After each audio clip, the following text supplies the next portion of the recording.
Hull City Council has discussed the possibility of introducing a tourism tax on any visitors looking to spend the night in one of the city's hotels.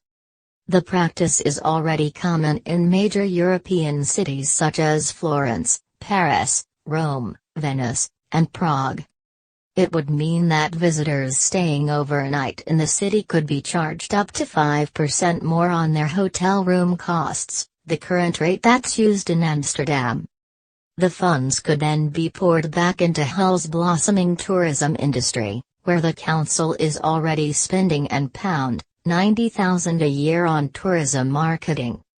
Nothing is set in stone yet, as the council was discussing potential avenues to generate revenue, looking to other cities as a benchmark.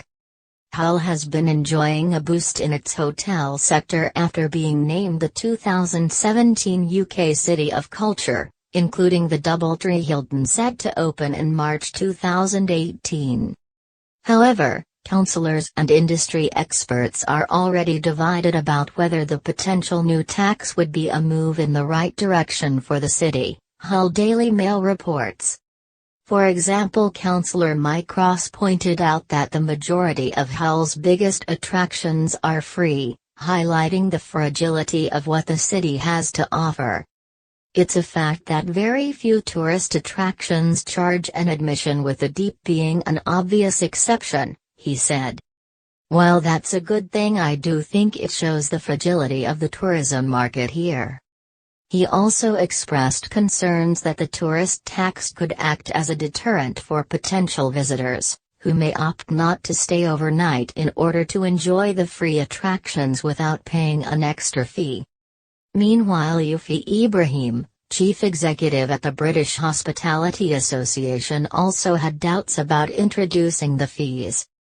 A hotel tax will not only cost tourists more, but harm already hard-pressed Hull hospitality and tourism businesses, she said. Tourists in the UK already pay one of the highest rates of tax in Europe, and local tourist taxes would make it even harder for British businesses to compete. She added, other European countries which have introduced a tourist tax have a much lower rate of tourism VAT, which helps offset any negative impact.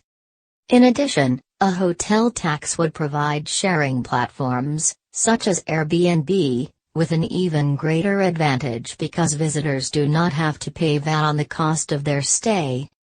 A spokeswoman for Hull City Council said, "At this moment this is purely an information-gathering process. It is good practice for councils to look regularly at ideas that other cities in the UK are considering as part of developing their tourism industry. Any relevant information collected will be discussed with partners before any proposals for implementation are presented. All final decisions will be taken by the council's cabinet. No decision has been made."